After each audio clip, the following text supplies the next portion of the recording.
It is the beginning of the end for the criminal elements hiding in our forests, and if you are a bandit or a terrorist operating in the northwest or northeast of Nigeria, the news coming out of Abuja today, Monday, January 26, 2026, should send shivers down your spine.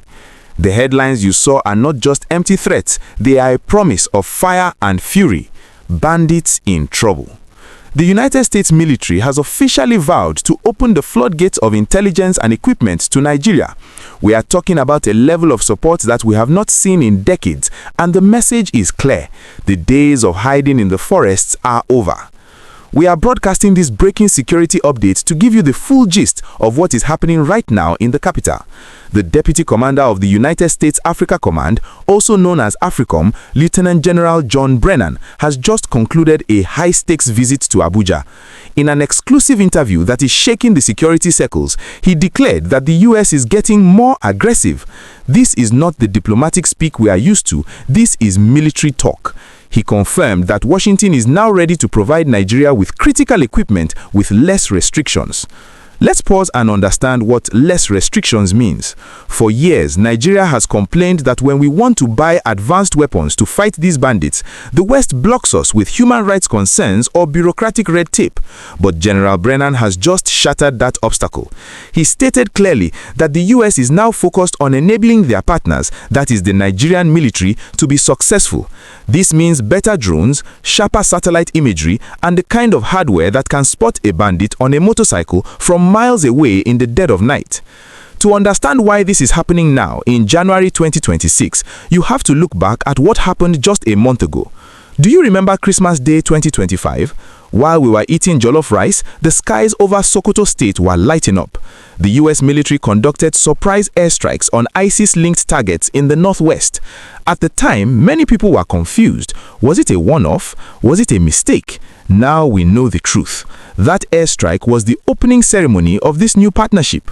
General Brennan confirmed that the strike targeted militants linked to the ISIS Sahel province, who are using our forests as staging grounds. This brings us to the intelligence aspect of the deal. You see, fighting bandits in a vast forest like Sambisa or the unregulated bushes of Zamfara is difficult because you cannot see them. But the US military sees everything. They are bringing the whole gamut of intel sharing to the table. This means that when the Nigerian Air Force takes off from Kaduna or Maiduguri, they won't just be guessing where the camps are. They will have precise coordinates provided by American surveillance. General Brennan said, "We are trying to take it apart and then provide partners with the information they need." He is talking about dismantling the terror networks piece by piece. Now, I know what some of you are thinking. Is this just about protecting American interests? Well, there was a bit of drama at the Joint Working Group meeting in Abuja last week.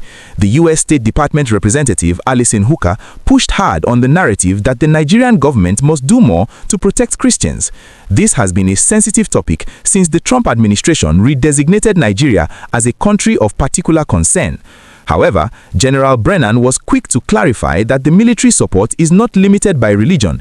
He said their intelligence is to stop all terrorists, whether they are Boko Haram in the northeast or the bandits in the northwest, who are now linking up with global terror groups.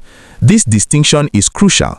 The bandits used to be seen as local criminals, cattle rustlers, kidnappers, but now intelligence shows they are collaborating with ISIS-WAP and ISIS militants from the Sahel. This is why the US is involved. They are worried that if they don't help Nigeria crush these groups now, West Africa could become the new headquarters of global terrorism. So, in a way, our national security interest aligns perfectly with their global war on terror. I want to ask you a serious question, and I want you to be honest in the comments. Do you think this increased American involvement is the silver bullet we need to end banditry, or are you worried about foreign powers operating so freely on our soil? Let me know your thoughts down below. And if you are enjoying this breakdown of the security situation and want to keep getting the real story without the fluff, please smash that like button right now. It really helps the video reach more Nigerians who need to know what is happening. And if you haven't subscribed yet, please click that subscribe button and turn on the notification bell so you never miss an update. Welcome back. Let's talk about the equipment again. The US has recently delivered critical military supplies to Abuja. We are likely talking about advanced night vision goggles, communication systems that cannot be intercepted, and possibly more armored personnel carriers. This equipment bridges the gap between our brave soldiers' morale and their ability to fight at night and in difficult terrain. The bandits thrive in the dark. This equipment takes the darkness away from them. Furthermore, the US is not just looking at Nigeria, they are looking at the entire neighborhood. General Brennan mentioned that they are still talking to the military juntas in Niger, Mali, and Burkina Faso, even though relations are strained. Why? Because the terrorists don't respect borders. They cross from Niger into Sokoto, strike, and run back. By coordinating with Nigeria and keeping a line open with the neighbors, the US is trying to close the net. They have stated clearly they are not building a new base, they are not looking for a forever war, but they are here to ensure the bad guys don't have a safe haven. So, what should we expect in the coming weeks of 2026? Expect more unknown aircraft in the skies of the Northwest.